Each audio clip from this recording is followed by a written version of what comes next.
नमस्कार दोस्तों, मैं विष्णु सिंह। आप देख रहे हैं खबर आसपास। आज की मुख्य खबरों में आपका स्वागत है। जी हां, पहली खबर राजनीतिक गलियारों से आ रही है, जहां पर 9 एमएलसी सीटों पर उपचुनाव होने हैं और जिसको लेकर आज से नामांकन शुरू हो चुके हैं। जी हां, 1 तारीख से लेकर 8 जून तक नामांकन रखा गया है। वहीं 18 तारीख को इसका परिणाम निकलेगा। तो देखना दिलचस्प होगा कि इस बार किस तरह से ये उपचुनाव होते हैं और एमएलसी कैंडिडेट किस तरह से नामांकन करते हैं। जहां तक बात कर ली जाए तो 9 जो पिछले 9 एमएलसी जो नेता थे, उनमें 4 जदयू के थे, तो 2 बीजेपी के थे, वहीं पर 2 राजद के थे, तो 1 कांग्रेस का था। यानी कि 9 नेता अलग अलग दल से थे। इस बार देखना दिलचस्प होगा कि किस दल के कितने नेता एमएलसी बन पाते हैं। नामांकन शुरू हो चुके हैं। वहीं दूसरा मामला मधुबनी जिला अंतर्गत लोकी प्रखंड से आ रहा है, जहां पर महादेव मठ में 5 कट्ठा 7 धूर जमीन प्रशासन की मौजूदगी में खाली कराई गई। जी हां, मामले में कई सालों से केस चल रहा है और पीड़ित पासवान परिवार बार बार दलील दे रहा था कि केस कोर्ट में चल रहा है और विचाराधीन। इसको लेकर थोड़ा बहुत विरोध देखने को मिला, लेकिन अंचल अधिकारी, स्थानीय पुलिस और मजिस्ट्रेट ऑफिसर की मौजूदगी में कब्जे को खाली करवाया गया। वहीं तीसरी खबर झंझारपुर NH 27 कमला बलान पुल के नजदीक से बताई जा रही है, जहां पर बीते शाम एक डंपर के ब्रेक मारने से अन्य ट्रक भी पीछे से आ रहे एक दूसरे से टकरा गए। इस दौरान एक बस का शीशा भी चकनाचूर हो गया।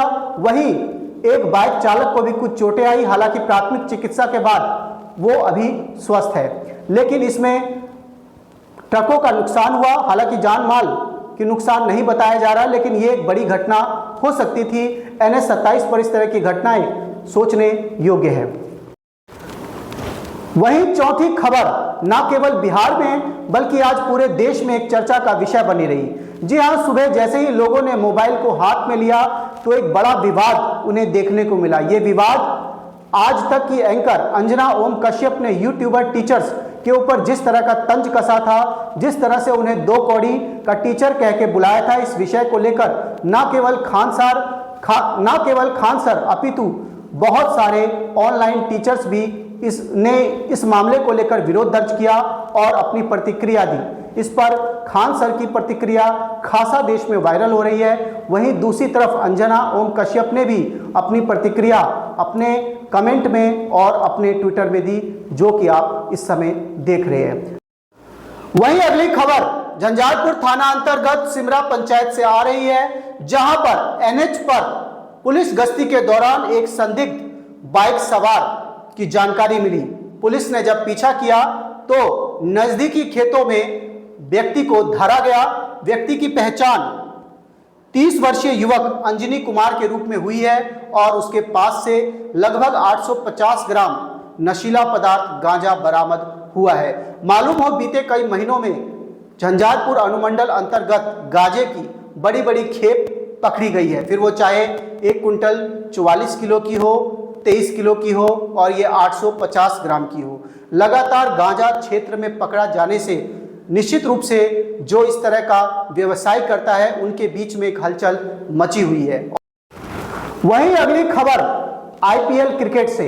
जी हां, IPL क्रिकेट जो बीते कई दिनों से लगातार लोगों के लिए एंटरटेनमेंट का एक बहुत बड़ा विषय बना हुआ था। इसका फाइनल जो कि गुजरात टाइटन वर्सेस RCB के बीच खेला गया और RCB दूसरी बार IPL की विजेता बनी। जी हां, विराट कोहली की टीम RCB का प्रदर्शन इस IPL में खासम खास रहा। खासकर फाइनल में जिस तरह से उन्होंने गुजरात टाइटंस को मात्र 155 के मामूली स्कोर पर रोक दिया, बहुत ही ज़्यादा ये उम्मीदें की जा रही थी कि RCB इस मैच को बड़ी ही आसानी से जीत लेगी। हालांकि संघर्ष दोनों तरफ देखने को मिला, जहां कप्तान गिल ने मात्र 10 रन बनाए, वहीं वाशिंगटन सुंदर ने 50 रन की महत्वपूर्ण पारी खेली।